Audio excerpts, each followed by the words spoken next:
ئێستا رادیۆی دەنگی گەلە.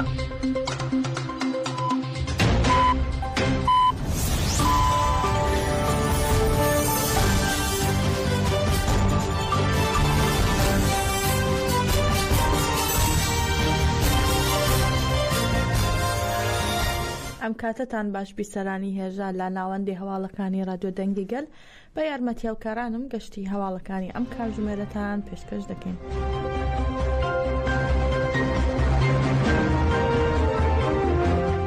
خانەوادەکان بە مەبەستی دیدار لەگەڵ ڕێبەری گەلی کورد عەبدوڵڵا ئۆجەلان و زیندانیانی دیکەی ئیمراڵی داواکاری نوێیان پێشکەش کرد. محەممەد ئۆجەلان برای ڕێبەر ئۆجەلان و مەزلومدین چی پارێزەری بۆ ئەنجامدانی دیدار لە ئیمراڵی داواکاری نوێیان پێشکەش بە سەرۆکایەتی داواکاری گشتی بورسا و بەڕێوەبەراتی زیندانی ئیمراڵی کرد. هەروەها بە هەمان مەبەست ئەمینە کونار خوشکی عمر خێری کۆنار پڵاتی یەڵدرم برای حمڵی یەڵدرم و مەلیحەچەتین خوشکی وەیسی ئاکتاش بۆ ئەوەی دیدار لەگەڵ براکانیان ئەنجامدەن داواکاری نوێیان پێشکەش کرد.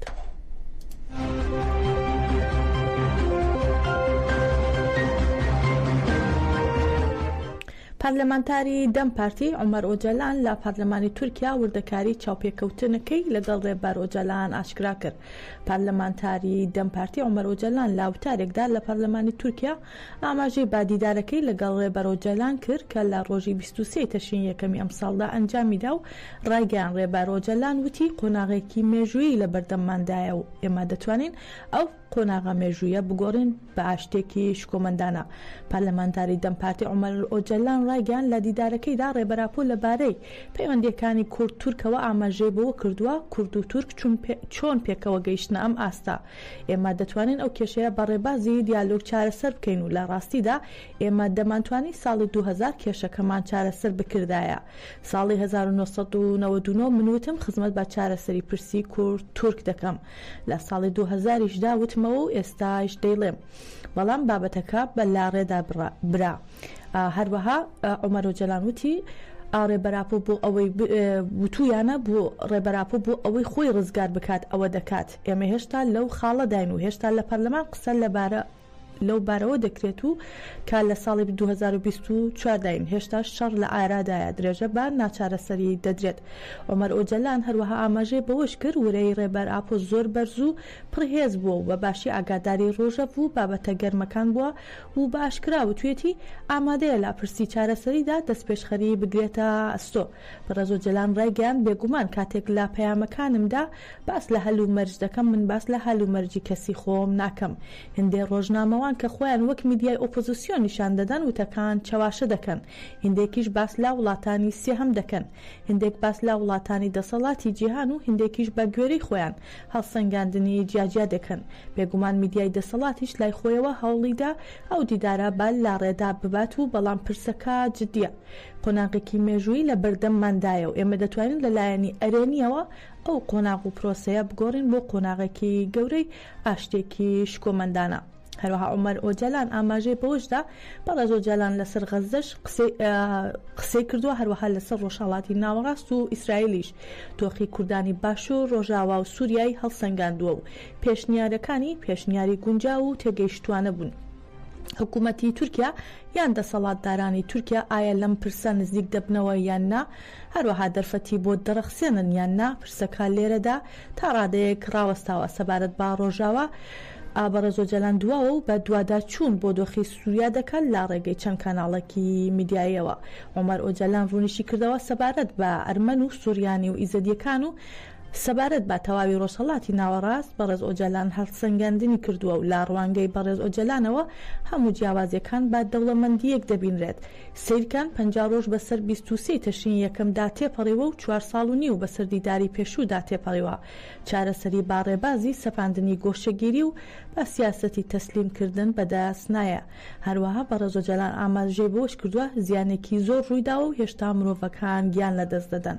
عومەر ئۆجەلان هۆشداریدا لەوەی ئەوەی ئێستا گەلی کورد باوەڕی بە چارەسەری دیموکراتیک نەماوە لەلایەک دایانەوێت باوەڕیان هەبێت بەڵام لەلایەکی ترەوە سەیری ڕۆژاوا دەکەن و دەبینن بردومان دەکرێت تێرۆر ئەنجام دەدرێت و بەم شێوەیە باوەڕیان بە چارەسەری نامێنێت ئێمە وەک پارتیەک دەمانەوێت ڕۆڵێکی دیموکراتیکی لەم خاکەدا ببینین لە ڕاگەیاندراوەکاندا قسە و باس هەن ئێمە لە چوارچێوەی سیاسەتی دیموکراتی و لە چوارچێوەی دەستوردا سیاست دەکەین هەروەها ڕێخستنکەری بەڕێز ئۆجەلان ڕاگەیان تا کۆتایی پەیڕەوی بریارەکانی بەڕێز ئۆجەلانین بەڵام هێندێک لایەن هەوڵی ئاڵۆزکردنی دۆخەکە دەدەن.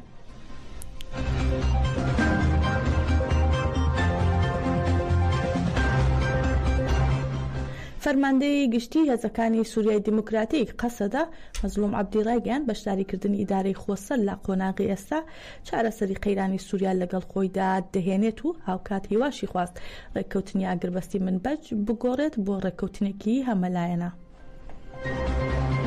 يعني وكي هزن لشكري مد كونفرنسا أفكرنا يفجدا أول ما راكبوا بجران دبوا دس جالك بشين هزن نف قصد ده أنا ب على رادكن يعني دجبرتي كي مجبورنا وينينا أبجي أزبارتكم برياركي دي جدية وأبجي دهمان دمه ده جي ده خويا كرنكو أم هزكي سورينا وقابكو جالي سوري جيشكي لسر تبعي لسر رمزكي لسر آلك الهفده بكي يبقى أمجي بشكي وانا هلبته أمجي راكن وسربي أساسي إنه بريارك برينكي دركتي ما راسته ما أوكر يعني بجبوم مجي أقر بستك ما إعلان كر بالكم الهفد كربو قابك وإيرشاك هاتا كرن يعني كوبريا أقرق وزاقات در باس كرن يعني وأبجي قابك يعني خطر بو يعني نياتي وان داخويا كرن كنت خازن يعني كوباني دور بيش بكن لهولي ما بقهرماني أو إيرش يعني تيك برن أنا هزي وان دورة يعني برا قرق وزاقنا راسي جبو أول جبو كوباني مجاركي أو مجاركي جرينجة نتنه مع علاقة دارت كي جالي كوباني علاقة دارت كي جالي رجاوات طبيعي يعني الدنيا علاقة دارت كي دوستي محمي علاقة دارت كي شكري محمي أمدا كاري خواجرتنا وام تشاو برا من كوباني باراست ما دجمش كوباني درقست داعش درقست أما دجم جارة كدين درخينن والده ام بقالي خب باوردكن حضرتي معنا اللي بالي نام تاني انا بقالك دوستي مجي انا دوستي من ابنتوي انا او اللي سر تركي دغدكن ام يبيدكن كو اف اگر بس ما بين بجي شكري او بجاي كي اگر بس كي جشتي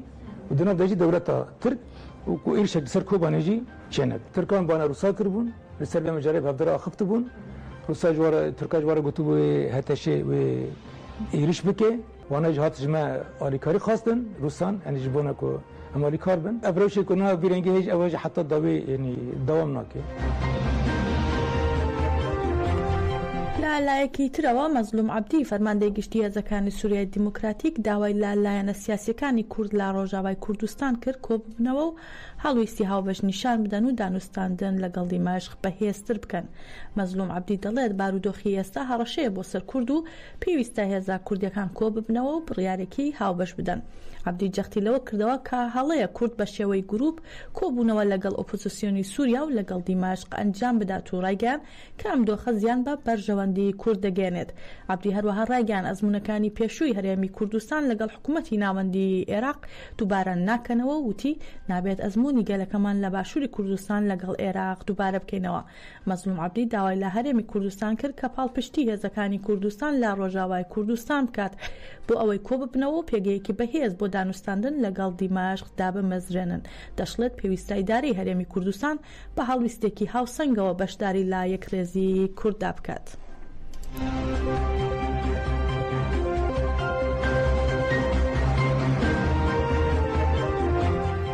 ئەنجومەنی سەربازی منبەج بڵاوی کردەوە لە ماوەی 3 ڕۆژی شەڕی هێزەکانیان لەگەڵ چەتەکانی دەوڵەتی تورک 210 چەتە کوژراون کە 142 کەسیان لە بەنداوی تشرین و 68 کەسیان لە پردی قەراقۆزاق کوژراون. هەروەها 13 بەرپرسیارەتی باڵایان هەبووە. ئەنجومەنی سەربازی منبەج سەبارەت بە ژمارەی و چەتانەی دەوڵەتی داگیرکەری تورک کە لە ماوەی 3 ڕۆژی شەڕی پردی قەراقۆزاق و بەندی تشرین کوژراون ڕاگەیاندراوێکی بڵاو کردەوە و ڕاگەیان لە ماوەی 3 ڕۆژی ڕابردوودا هێزەکانی ئەنجومەنی سەربازی منبەج لا پردی قەرەقۆزاق و بەنداوی تەشرین شەڕیان لەگەڵ چەتەکانی دەوڵەتی تورک کردووە بۆ ئەوەی ڕێگری لە داگیرکردنی شارەکە لەلایەن ئەو گروپانەوە بکەن. هەروەها ئاماژە بەوەش کراوە لە ماوەی ئەو 3 ڕۆژەدا 210 چەتەی سەربا دەوڵەتی تورک کوژراون کە 142 کەسیان لە بەنداوی تەشرین و 68 کەسیان لە سەرپردی قەرەقۆزاق کوژراون. هەروەها 13 کەسیان پلە باڵا بوون. ئەوەش خراوەتە ڕوو 39 ئۆتۆمۆبیلی سەربازی تێکشکێنراون کە 28 ئۆتۆمۆبیل لە بەنداوی تەشرین و 11 ئۆتۆمۆبیل لە پردی قەرەقۆزاق، هەروەها 6 تانکی چەتەکانی دەوڵەتی تورک تێکشکێنراون و 2 تانکیان لە بەنداوی تەشرین و 4یان لە پردی قەرەقۆزاق. 5 فڕۆکەی خۆکوژی ناخوارەوە و 20 مۆتۆر سایکلیش لە بەنداوی تەشرین لە ناو براوە. لە میانەی بەرخۆدانی قارەمانانەی هێزەکانی ئەنجومەنی سەربازی منبەج بەرامبەر ئەم هێرشانە نیشانیدا 8 ئەنداممان شەهید بوون و 13 ئەندامی دیکەمان بریندار بوون.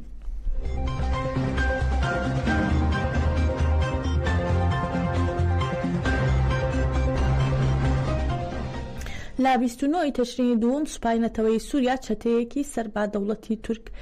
چەتەکانی سەربا دەوڵەتی تورک هێرشیان کردا سەر شەهبا و ئەنجومەنی کانتۆنی شەهبا عەفرین بۆ پاراستنی گیانی هاوڵاتیان بڕیاریدا گەل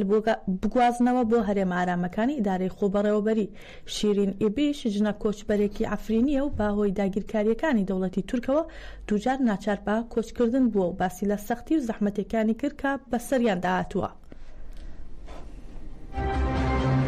ام گیشتن حاجز گودار بس فیفینه ببن ام چین فیفینه ام گیشتن نیوه فیفینه گو بفتلن احداث دوره احداث دامه ام دفتلن ماکینه لیوه اتمی هیوار بی شوراشی بی هنک شیر حاله لوتا ام ماکینه نشتن ام لی نشتن کل فاطمه جی اندایی بی اول طرف حت ما بی حتی خوگاند ما گیش جمع چاتا گیشته بین مدرسه مشات لفیفینه مدرسه مشات جی ماکینه ملبر سکنی بی چاتا لور سکنی بین خیره المعانات کن وانج ما خیره زنبی و اطفال نوچیه اطفال دمرن زنبی و جن نوچیه زنبی و قچک نوچیه زنبی و مرنو چی ام دایشن ام دخوازم بس پوریک نانی خو ام جی کی و حسوی ام سری خودین سر بولگی کی و حسوی ام تشتینو خوازن جوا هوا خیر لما اونا کرنا ام نزونن لا خود جه ناراضی بن خود باری و ملتی رو که خود الموار رحمه یا ربی خود دست خو ملتی ما ربی.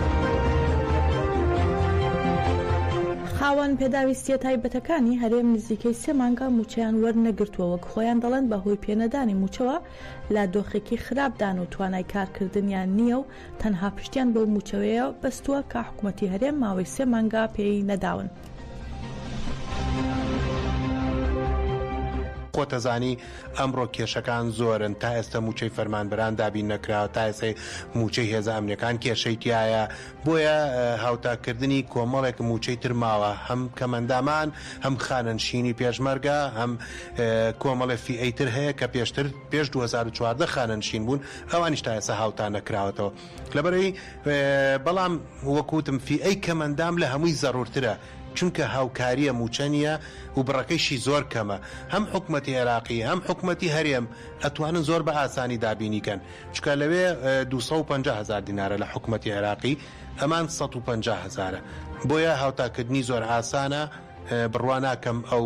تێچوونەی تێبچێکە بۆشتی تر تێچێت. وڵی داواکاریمان لە حکومەتی هەرێمی کوردستان ئەوەیە زوو بە پەلە بتوانێت بە خێرایی موچەکە هاوتا بکاتەوە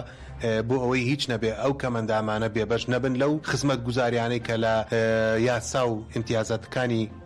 بەغایە هەیە بۆی ئەمانیش لەو یاسا و امتیازاتانە بێبەش نەبن. خۆمانەزانینەوە لە ڕووی تەندروستیەوە هیچ بیمەیەکی تەندروستی نیە کەمەندە وە دوچار داهاتی ماگانەی ئەمەیە واتە بڕەهاوکاری ماگانەی کەمەندام ئەمەیە کە بەم شێوە جوانەیە زۆربەی کەمەندامانیش پێویستیان بە چارەسەر و بە عیلاجی ڕۆژانەیەوە ئەگەر بین باسی شتەکانی تریشکەین بەتەر لەوەی کە عیلاجە من پێویستم ساڵانە بە گۆڕینی دارشەقە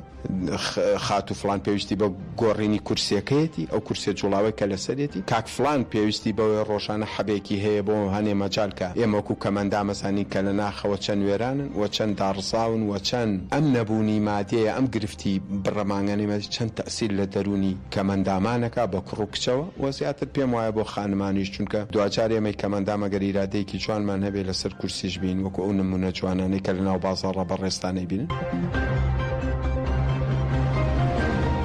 بە پێی هەواڵی گەیشتوو بە کۆمەڵی مافی مرۆڤی کوردستان دیاکۆ عەزیزی هاوڵاتی کورد لە شنۆ لە ڕۆژهەڵاتی کوردستان بۆ تێپەڕاندنی حکومی 16 مانگەی با زیندانی شنۆ ناسێنرا ئەم حکومە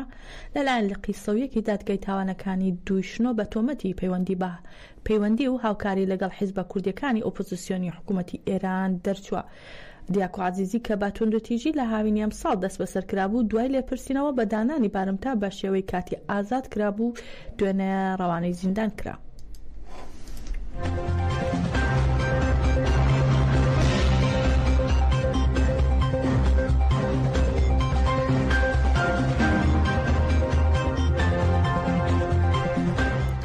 شەوی ڕابردوو وەزیری دەرەوەی ئەمریکا بۆ گفتوگۆ لەگەڵ بەرپرسانی دەوڵەتی تورک لەسەر پرسی سووریا گەیشتە ئەنقەرە و ڕاستەوخۆ لەگەڵ ئەردۆغانی سەرۆکی دەوڵەتی تورک کۆبوویەوە. ئاژانسی فرانس پرسی فەڕەنسی لازاری بەرپرسێکی ئەمریکاوە سەبارەت بە سەردانەکەی ئەنتۆنی بلینکن بۆ تورکیا و ناوەڕۆکی کۆبوونەوەکانی بڵاوی کردەوە.